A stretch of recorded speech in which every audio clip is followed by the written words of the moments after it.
5 मार्च, बरोबर आहे, 5 मार्च, जे की महाराष्ट्रामध्ये खूप मोठ्या प्रमाणामध्ये जिकडं तिकडं तुम्हाला दिंड्या दिसतील, पायी चालणाऱ्या दिंड्या. का? तर आज तुकाराम महाराज यांची बीज आहे. बीज का बरं? कारण तुकाराम महाराज सदेह वैकुंठात गेले असं बऱ्याच जणांचं म्हणणं आहे. वारकरी संप्रदायाचं तर म्हणणं आहे, पण माझ्यासारखा विज्ञाननिष्ठ माणूस याला हे मान्य नाही. तुकाराम महाराजाचा खून झाला आहे असं माझं वैयक्तिक मत आहे. इंद्रायणीमध्ये त्यांना बुडून मारलं किंवा अजून काय झालं माहीत नाही. 16व्या शतकामध्ये कोणी सदेह वैकुंठात जाईल आणि त्यांना विठ्ठलांनी पुष्पक विमान आणलं होतं, ते कोणी पाहिलं? ह्या भाकडकथा, मी कथाच मानतो याला. छत्रपतींचा तो काळ होता. छत्रपतींच्या काळामध्ये असं पुष्पक विमान किंवा अजून कोणतं विमान कोणासाठी आलं नाही, कोणीच पाहिलं नाही. आणि मग अशा कथा का मांडल्या जातात, का रंगवल्या जातात, हा एक मोठा प्रश्न आहे. वारकरी संप्रदायाची स्थापना तसं बघतात नामदेवांनी केली. त्याच्यानंतर त्याच्यामध्ये खूप जणांनी असे अभंग रचले. अभंग म्हणजे काय? जे भंग पावत नाहीत ते, असे अभंग रचले. आणि खरी जर त्याला पताका जर कोणी रोवली असेल किंवा कळस जर कोणी चढवला असेल तर जगद्गुरू संत त्यांना जगद्गुरू म्हणतात. का बरं? कारण जगण्याचं सार त्यांनी आपल्याला दिलेलं आहे. ओके. जया अंगी मोठेपण तया यातना कठीण, अशासारखे छोटे छोटे अभंग जे की खूप मोठं आहे. देव कसा असावा किंवा कोण असावा, कोण असेल, आणि देवाबद्दलच्या संकल्पना ज्या आहेत, अंधश्रद्धा, कर्मकांड, जातीयता, जातीय तेढ, आर्थिक विषमता, ह्या सगळ्यावर तुकारामांनी जहरी टीका केलेली आहे. तुकाराम म्हणजे विद्रोही तुकाराम आहेत. तुकाराम जसे दाखवलेत ना, त्याच्यापेक्षा खूप वेगळे होते तुकाराम. वारकरी परंपरेमध्ये तुकारामांनी खूप काही काही करून ठेवलं. माहिती आहे तुम्हाला तुकारामाचे अभंग? एखादा अभंग कोणी सांगतं का? खूप सारे 5000पेक्षा जास्त अभंग आहे. तुकारामाची गाथा तुम्ही ऐकली असेल, गावोगावी गाथेचं पारायण होतं, परंतु त्याचं अनुकरण करताना आजकाल कोणी दिसत नाही. असे तुकाराम महाराज कधी जन्मले रे? 1606 का 8 याच्यामध्ये वाद आहे, पण 8ला जन्मले असं गृहीत धरू आपण. 1608ला जन्मले आणि 1650ला मृत्यू पावले. ओके. हालाकी 19 मार्च 1650ला ते सदेह वैकुंठात गेले असं म्हणतात, परंतु माझ्यासारखा व्यक्ती म्हणतो की नाही, 19 मार्चला 1650ला त्यांचा स्मृतिदिन आहे. ते त्या दिवशी त्यांचं महापरिनिर्वाण झालं, देहावसन झालं, मृत्यू पावले. तर अक्षरशः ते 42 वर्षाचं आयुष्य लाभलं त्यांना. पण 42 वर्षामध्ये त्यांनी एवढं प्रचंड मोठं साम्राज्य निर्माण केलं ज्ञानाच्या बळावर. एखादा मराठा समाजामधला ज्यांना की क्षत्रिय पण मानायला तयार नव्हते त्या काळात, कारण शिवाजी महाराजाचा समकालीन पाठ आहे तो. गागा भट्टांनी छत्रपती केलं, म्हणजे त्यांचा राज्याभिषेक केला, पण त्यावेळेस त्यांचा राज्याभिषेकाला विरोध पण केला खूप जणांनी.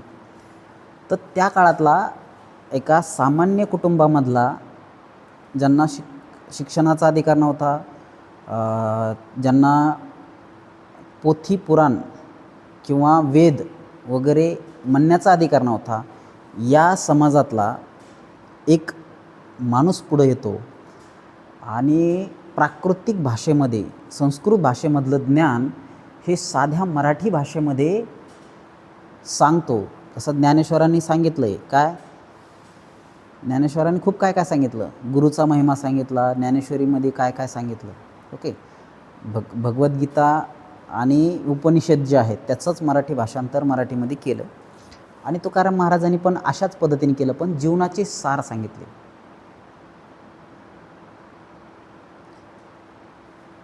जीवनाचे सार सांगितले की आपण जीवन कसं जगावं. प्रत्येक पॉईंटला, प्रत्येक ठिकाणी एक एक अभंग त्यांचा लागू होतो प्रत्येक ठिकाणी. साधू कोण, देव कोण, किंवा कसं जगावं, काय करू नये, याचं याचा याचा सार त्यांनी त्यांच्या अभंगातून दिला. परंतु काय होतं, तत्कालीन जे सनातनी लोक होते त्यांनी तुकारामासारखा सामान्यातून आलेला संत, जो आपला तुम्हा आम्हासारखा होता, जनसामान्याचा, ओके, ज्याला छत्रपतींच्या काळात काय म्हणायचो आपण, छत्रपती कोण होते, रयतेचे राजे होते. ही रयत म्हणजे सामान्य जनता, या सामान्यातून आलेला तो एक संत होता. आणि हा संत वेदाचं तत्त्वज्ञान, उपनिषदाचं तत्त्वज्ञान साध्या भाषेत सांगायला लागला तर लोक ज्ञानी होतील ना.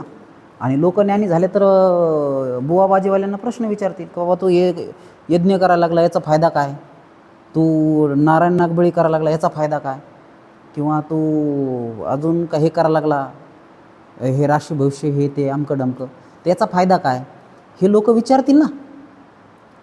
अद्वैत तत्त्वज्ञान जे की फक्त काही लोकांनाच द्यायचा अधिकार होता, या काळामध्ये यांनी समाज प्रबोधन करून देव आणि आपण याचं डायरेक्ट रिलेशन दलालमधले हटवून टाकले. कोणी, तुकाराम महाराजांनी. अशा पद्धतीने त्यांनी काम केलं म्हणून लोकांची जनजागृती झाली. तुकाराम महाराज खूप फेमस झाले. तुकाराम महाराज साधे नव्हते. तुकाराम महाराज सावकार होते, शेतकरी होते आणि एक सधन व्यक्ती होते, त्यांचा दुकान बी होते. अशा पद्धतीने व्यावहारिक आणि प्रापंचिक माणूस होते. ते काय संन्याशी वगैरे नव्हते. बुवाबाजी करून त्यांनी कधी कोणाला दीक्षा दिली नाही, कोणाला काय म्हणतात ते त्यांचं अनुयायी करून घेतलं नाही, किंवा ते कोणाचे गुरु झाले नाही, त्यांचं बी कोणी गुरु नव्हतं. तर हे जे तत्त्वज्ञान त्यांनी वाचलं, अंगीकारलं आणि त्यापासूनच त्यांनी प्रेरणा घेऊन लोकांना जागृतीचं मंत्र दिला म्हणण्यापेक्षा गाथा बनवली. परंतु ह्या लोकांना तर खपलं नाही. ह्या लोकांना म्हणजे काय, जे प्रचंड सनातनी होते त्यांनी तर ज्ञानेश्वर महाराजाच्या आईवडिलांना देहांत प्रायश्चित्त घ्यायला लावलं. माहीत आहे तुम्हाला, त्यांनी खूप त्रास दिला लोकांना. अगदी नाथ महाराजांना त्रास दिला, अगदी नामदेव महाराजांना त्रास दिला, त्यांनी तुकाराम महाराजांना त्रास दिला, त्यांनी छत्रपतींना त्रास दिला, त्यांनी महात्मा फुलेंना त्रास दिला, डॉक्टर बाबासाहेब आंबेडकरांना तर विचारूच नका ना. आजच्या लोकांनाही ते त्रास देत आहेत. ओके, आजच्या लोकांना पण त्रास देतात. असे काही जे मनुवादी त्यावेळेस होते त्यांनी त्यांच्या वह्या, हस्तलेखन होतं त्यावेळेस, प्रिंटिंगचा आविष्कार नव्हता झाला आणि झेरॉक्ससारखं वगैरे काही DTP टायपिंग बेपिंग काही नव्हतं. जे हाताने लिहायचं इंकनी आणि दाऊतनी ते लिहायचे अभंग.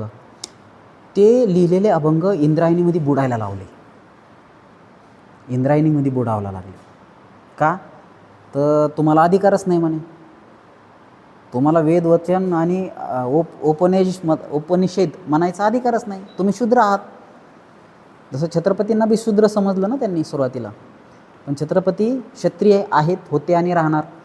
हे त्रिकालबादी आहे, कारण जे तलवारीच्या मनगटाच्या जोरावर अधिराज्य गाजवतात ते क्षत्रिय असतात. ओके, चातुर्वर्णीय व्यवस्था त्यांनी निर्माण केली मुळात. आणि त्यांनी मग सांगितलं की तुम्हाला अधिकारच नाही. आता तसं आहे का, नाही, आता प्रत्येकाला अधिकार आहे. ओके, भारतीय संविधानामध्ये तर सगळ्यांना अधिकार दिला आहे. काय बोलावं हा पण अधिकार आहे. कोणी काय बोलावं, किती बोलावं, कसं बोलावं, कोणता धर्म असावा, धार्मिक स्वातंत्र्य, अभिव्यक्ती स्वातंत्र्य, बोलण्याचं स्वातंत्र्य, चालण्याचं स्वातंत्र्य, संचार स्वातंत्र्य, कुठं जाऊ शकतात कुठं, तर हे तर संविधानाने दिलं. पण त्यावेळेस होतं का, नाही, चातुर्वर्णीय व्यवस्था होती. जर माझ्यासारख्या किंवा तुमच्या आमच्यासारख्या सामान्यांनी, जे ब्राह्मणोत्तर आहे बरं का, शब्द मुद्दाम वापरतो, आणि जे सनातनी आहेत, मनुवादी आहेत, ते त्यांच्या व्यतिरिक्त जर कोणी वेदाचे किंवा याचे मंत्र जर म्हणले तर त्यांची जीभ कापल्या जायची, आणि जर कोणी ऐकलं तर त्यांच्या कानामध्ये शिसं ओतल्या जायचं. अशा पद्धतीच्या क्रूर शिक्षा होत्या, आणि या काळात यांनी ते बनवलं. मग हे तर यांना खपलं नाही. यांनी काय केलं, ते सगळं इंद्रायणीच्या याच्यामध्ये बुडून टाकलं. पण असं म्हणतात की ते इंद्रायणीमध्ये तरले, ॲक्च्युली ते तरले नाहीत. त्यांचे खूप प्रचंड अभंग होते. मग जे लोकांच्या मुखगत होते, जसे बहिणाबाईंनी कुठं काही ते कविता लिहिल्या का, नाही. बहिणाबाई त्यांच्या शिष्य आहेत. कोणाच्या, तुकोबांच्या प्रेरणेतून, विचारातून पुढं घडल्या त्या. म्हणजे शिष्य म्हणजे त्यांनी शिष्य वगैरे करून नाही घेतलं. छत्रपतींनी पण त्यांच्या प्रेरणेतून हे करून हे केलं, म्हणून त्यांना पण काही ठिकाणी शिष्य म्हणलं जातं. पण शिष्य वगैरे त्यांनी कोणाला दीक्षा दिली नाही. अंगारा धुपारा लावून कोणाला शिष्य म्हणून असं मंत्राचा जप बीप काय दिला नाही. तर बहिणाबाईंनीसुद्धा काय कविता लिहिल्या नाहीत, पण त्यांच्या कविता मुखगत होत्या. लहानपणी आता तुम्ही एरे एरे पावसा वगैरे ह्या ज्या कविता म्हणतात समजा, तर अशा पद्धतीचे बालगीतं वगैरे जे असते त्या पद्धतीने त्यांचे अभंग असे स्प्रेड होत गेले. डॉक्टर बाबासाहेब आंबेडकरांनी मुखनायक नावाचं वृत्तपत्र चालवलं. त्या वृत्तपत्रामध्ये तुकाराम महाराजाचा अभंग आहे. ओके, तर हे अभंग का आहेत? कारण जीवनाचं सार होतं ते. मुक्यासाठी कोण असावा म्हणून त्यांनी मुखनायक काढला आणि त्याच्यासाठी मुक्यांची बाजू वाढणारा एक अभंग त्यांनी टाकून दिला, कारण ते प्रत्येक गोष्टीसाठी लागू होत होतं. ओके, त्यांनी वारकरी संप्रदायामध्ये वारकरी संप्रदायाची स्थापना जरी नामदेवांनी केली असली तरी पण खरा कळस त्यांनी चढवला. अभंगातून लोकप्रबोधन केलं. लोकांनी काय करावं, काय करू नये, कशा कशा पद्धतीने जगावं. बुवाबाजीला हे सत्यनारायणाच्या पोथ्या, त्याच्यानंतर त्या महालक्ष्मीच्या पोथ्या, त्याच्यानंतर उगत ते नारायण नागबळी, लोकांचे जिवंत बळी द्यायचे. एखादी वास्तू कारखाना बिरखाना बनवायचा असला, एखादा पूल बनवायचा असला तर एखाद्या दलितांना असं जिवंत जाळल्या जायचं, जिवंत गाडल्या जायचं. पुन्हा पशुबळी द्यायचे कंदुरीच्या नावानं. आजही देतात कमी जास्त प्रमाणामध्ये. तर ह्या अशा प्रचंड अंधश्रद्धा पसरलेल्या होत्या. कोणाला करणी केली म्हणून मारहाण, कोणा अजून काय काय, एखाद्याला उगाच त्रास देऊन मारायचे. अशा पद्धतीचे कर्मकांड त्यावेळेस खूप वाढलेले होते आणि त्याला आळा घालण्यासाठी तुकाराम महाराजांनी खूप मोठं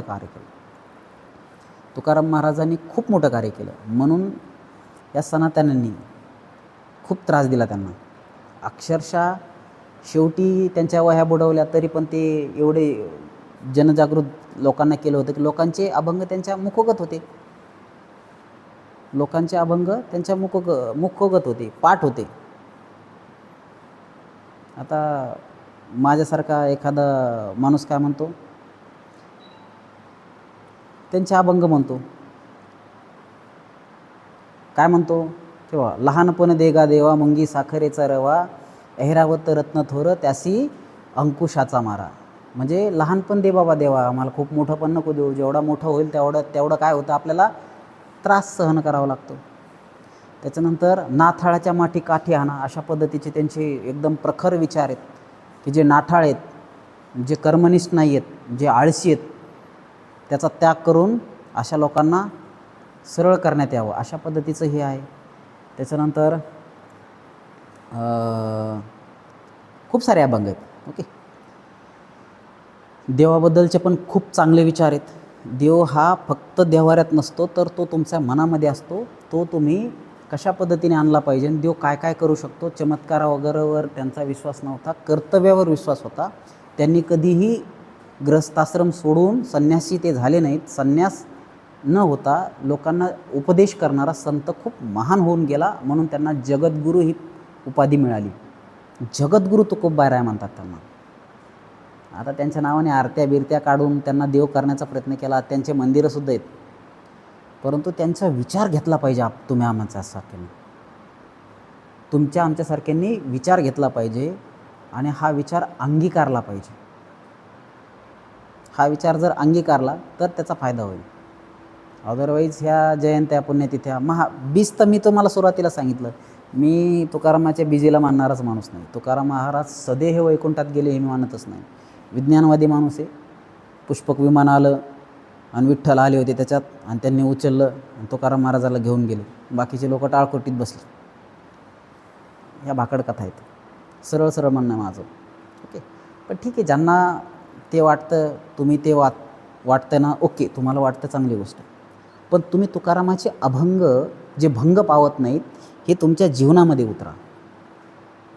अनुभव येथे व्हावा शिष्टाचार, ना चालती चाल आम्हा पुढे. अनुभवच पाहिजे.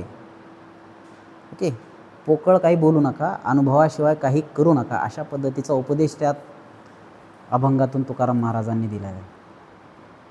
ओके, अशा पद्धतीचे तुकाराम महाराज हे जगद्गुरू होते आणि खूप विद्रोही साहित्य त्यांनी बनवलं. लोकांनी पाठ झालं म्हणून त्यांच्या नंतरचे जे निळोबा होते, त्यांचे शिष्य म्हणजे अनुकरण करणारे. त्यांनी जेवढे जेवढे पाठ निबंध अभंग होते ते लिहून काढले. परत जवळपास 5,000 अभंग तयार झाले. आणि ती आजची जी गाथा आहे ती त्या पद्धतीने. विचार करा मग त्यावेळेस किती लिहिले असतील, किती सारा होतं ते. असं प्रचंड ज्ञानाचा अथांग सागर असलेले तुकाराम महाराज यांचा मृत्यू 19 मार्च 1650ला झाला.